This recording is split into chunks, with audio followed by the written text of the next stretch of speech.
G'day, I'm Adam Gordon, the Profit Seek Detective, and a very warm welcome to this cash optimization 5-minute interview where we give you some immediate practical tips on how to improve the cash flow and profitability in your business.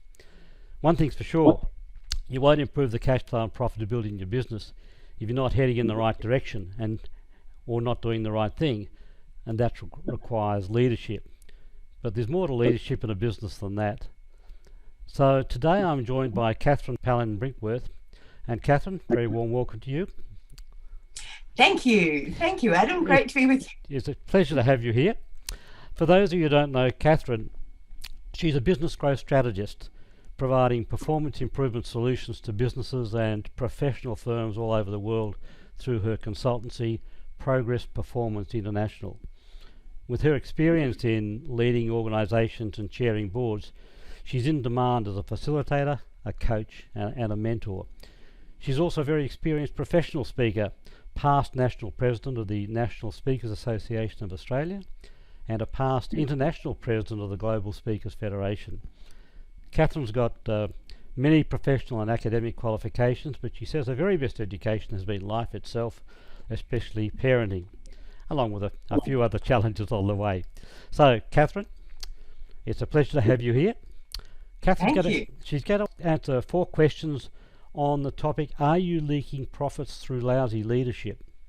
And the rules are simple. We're going to aim for 5 minutes, but we may go a little bit longer, but that's quite okay. I'm sure you'll find this useful. So, Catherine, if you're ready, we'll start with the first question. Absolutely, you go for it, Adam. Okay. What does leadership mean in a small business? It means money. A lot of people think leadership's something that only belongs in big businesses. And in fact, it couldn't be further from the truth. Leadership is about knowing your direction.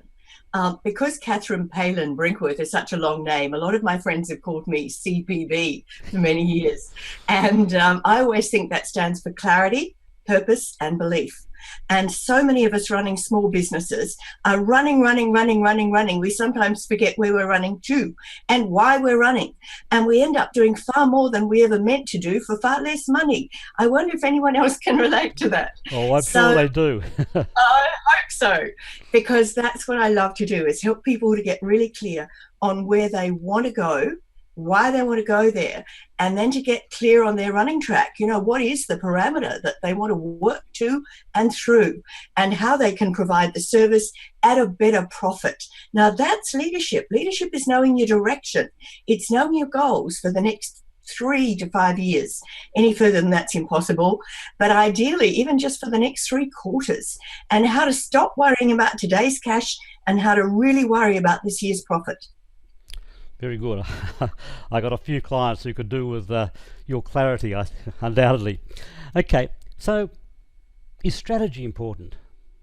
Yes, absolutely. And a lot of people don't know what it means. Again, they think it's something highfalutin that the large organizations work with. Strategy simply means, okay, if this is where we are now and that's where we want to go, how the hell are we going to get there? What methods are we going to deploy? What people are we going to serve and what people aren't we going to serve? And then put in methods of deciding who these people are and how to identify them and how to reach them. So it's really working out what your work is going to be so that you don't waste time on stuff that isn't going to make you money. And I would guess very much part of that is one of the first things you mentioned in that answer was who you're working with, who you're working for, who are your clients. It's very hard to head in the right direction if you don't know who they are. It is, Adam, and yet because usually in a small business we don't want to turn revenue away, we're often trying to serve too many people in too many different ways and end up not doing any of it particularly well. Now, I run a department store. There are lots of things that I do in my business, and I don't niche so much by activity, but I have learned over the years that I've had to niche in terms of what activity for what market, and therefore whatever I'm doing I get really clear on who I'm talking to and why they need this and how I can connect with them and how I can help them best. And I find that helps me to be clear, to be purposeful, and to have the belief around how I can help them. Right. Very good, very good. So, with that in mind, what's the number one shift in mindset that you think's important? Here's the number one thing for me. It's that you are the owner of the business. You own it. It does not own you. And I know some of you will relate to that as well. Yes, too right. I got lymphoma. I was diagnosed with lymphoma 12 years ago and told I had 5 years to live. And clearly that was not correct. But I know for a fact that was because I was absolutely exhausted, run down. I'd been running my business for 14 years at that stage. I was exhausted, and I don't want that to happen to anyone else. So what I really, really want is for people to get clear that they own their business and it is their servant, not the other way around. So you have to have a good return on your investment in your business, and you must demand it and insist on it, and don't allow it to take over. That's a mind shift. And once you've got that mind shift, then you can get the skill shift. So yeah, that's the most important thing. The way I've sometimes, I haven't used the word ownership, but at times I've asked people, are you running your business or is it running you? Oh, yeah. Well, you own the business, and as the investor, you need a return on investment. Otherwise, you're insane. Yeah. Sorry, but I was. Yeah. I've seen I've been working with small businesses now for 27 years or some such thing, and so often have I seen people basically captured by their business. They're enthralled. They're tied down to what they've got to do for their business, and yeah, it controls them. Yeah, and Adam, I know years ago I had drummed into me that I had to deliver customer ecstasy, that I had to keep my customers happy, ecstatic at all times. And now I've learnt the intelligent thing is that if I don't keep myself alive, I can't serve them at all. So what I really have to do is have that wisdom, I suppose, to know how far to go and to know when to say, I can do that for you, but it won't be this week. Yes, I'd love to help you with that. And this is how I can do it. I don't talk about what I can't do. They don't want to hear that, but they do want to hear what I can do. And I need to be intelligent and self-respectful enough to be able to be very clear on that myself. So clarity, purpose, and belief, it's really important. Yes, I think I hope that our viewers will really tie down those three initials, clarity, purpose, and belief, because yeah, so important. So we've got to do that mindset, that shift in mindset. What's the number one shift in behavior that follows from that? Yeah, of course. So keep your strategic plan, even if it's just on one sheet of paper, on what you're going to achieve in what time frame and what are the things you need to have in place to enable that. And then be the manager of it.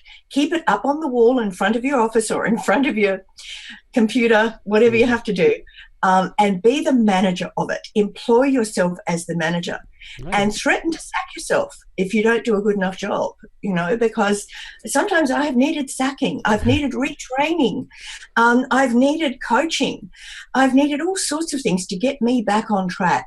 So don't come up with some fancy, silly strategic plan and put it in a drawer. Get it onto one piece of paper, if you can, as a map, and manage yourself every day. And most importantly, give yourself big ticks for every single thing you do. The old-fashioned to-do list, which, legend has it transformed major businesses in the US. And pick out the 3 things you need to do today. Make your list, prioritize your list, and do the top 3. If you do that, you can knock off every day feeling really proud of yourself. You can look back. As well. Yep, having served your customers, you can look back and go, yep, I did it today. So I've done it, I accomplished, I can tick those things off, and and you get that feeling of accomplishment. Can I give you another one? Yes, certainly. The other behaviour is never ever to say, I have to, because you don't. You are the captain of your ship, the master of your fate, and you don't have to do anything. The only thing that nature will have you do is breathe, eat, and drink.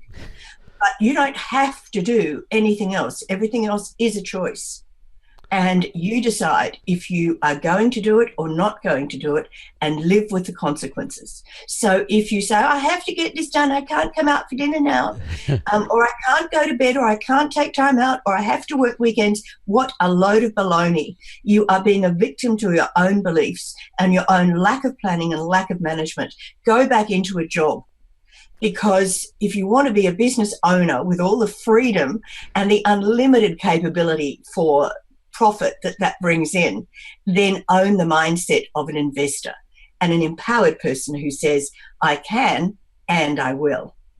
Very good. That's very direct. Catherine, that's wonderful. That's wonderful. So, look, thank you very much for that. Where can people go to get more information or resources? Happy to have people come to my website, and I know you're going to provide them with all that information. I shall certainly give them that. Just my name with .com at the end. Sometimes I help people who want to be speakers, so I have a website called makemoneyassaspeaker.com. That's an interesting business. And they can even email me. So Catherine@progressperformance.com, and I will answer you. Okay, Catherine, thank you very much. That's been some wonderful advice for our viewers. Thank you. Pleasure, Adam.